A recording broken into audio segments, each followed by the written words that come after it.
Annie menjalani kehidupan yang sepi di lembah terisolasi, berjuang untuk bertahan hidup melalui pertanian dan perburuan.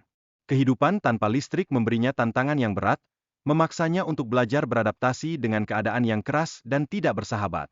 Di tengah kesepian itu, satu-satunya teman yang setia bagi Annie adalah seekor anjing bernama Vero. Hidup bersama dalam kondisi sulit, keduanya saling mengandalkan, menciptakan ikatan kuat yang menjadi sumber kekuatan untuk melewati hari-hari yang menantang. Suatu hari, takdir membawa Annie bertemu dengan seorang pria bernama John, dan saat itu pula, kehidupannya mulai berubah. John datang dengan alat mendeteksi radiasi, memperkenalkan dirinya dengan penuh rasa ingin tahu setelah berpapasan dengan Annie di luar rumahnya yang terpencil. John menceritakan latar belakangnya sebagai seorang insinyur yang berhasil selamat dari ancaman radiasi berkat perlindungan bunker. Ia bercerita tentang obat-obatan dan pakaian anti radiasi yang ia buat, menambahkan harapan dalam kegelapan yang meliputi lembah tersebut. Dengan semangat, Annie mengajak John ke tepi danau untuk menikmati keindahan alam sebelum musim dingin yang membekukan datang. Mereka berbagi ide dan diskusi, khususnya tentang rencana memperbaiki generator yang sudah lama tak berfungsi, sebuah langkah kecil menuju kehidupan yang lebih baik. Dalam percakapan hangat itu, John mengemukakan gagasannya untuk memanfaatkan aliran air terjun sebagai sumber energi bagi generator mereka. Namun, di balik harapan itu tersimpan kecemasan, karena mereka harus berhati-hati terhadap radiasi yang mengancam dari air yang mengalir. Ketegangan mulai muncul ketika Annie menolak untuk menyerahkan gereja milik ayahnya demi kemajuan yang ditawarkan oleh John.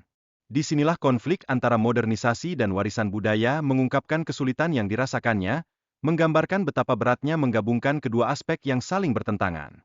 Sementara itu, tekanan semakin meningkat bagi John yang berusaha menemukan solusi untuk membangun masa depan yang lebih baik. Namun, kedatangan Caleb dengan sikap misterius di desa menambah rasa terancam yang membuatnya semakin gelisah. Di tengah semua ini, cerita mengenai seorang anak laki-laki yang mengalami paparan radiasi menciptakan dampak mendalam dalam komunitas. Kisah ini menjadi pengingat akan risiko yang dihadapi oleh masyarakat, akibat dampak mengerikan dari perkembangan industri yang tak terduga.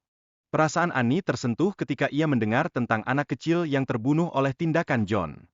Rasa kasihan ini tidak hanya menciptakan rasa empati yang mendalam, tetapi juga menambah beban emosional di dalam diri John, merobek-robek jiwanya dengan rasa bersalah yang tak tertahankan. John kemudian menceritakan proyek yang ditundanya akibat masalah bahan baku, menyampaikan tantangan yang tak kunjung usai. Setiap cerita yang keluar dari mulutnya menambahkan lapisan tekanan pada hubungan mereka, seolah ada kekuatan tak terlihat yang menghalangi kedekatan. Semakin dekat Annie dan Khalid, semakin muncul rasa cemburu di hati John. Perasaan ini menjalar dalam dirinya, membuatnya merasa tak berharga dan terasing dari hubungan yang seharusnya menjadi pelindung bagi jiwanya. Kegiatan kelompok dalam proyek kincir air, meskipun penuh dengan ketegangan emosional, menunjukkan kekuatan kerjasama yang mencengangkan. Dinamika yang terbentuk di antara mereka menjadi sumber inspirasi dan tantangan yang menarik dalam perjalanan menuju harapan. Pertemuan di danau menjadi titik balik yang tak terlupakan, di mana perasaan saling suka mulai menyentuh hati mereka.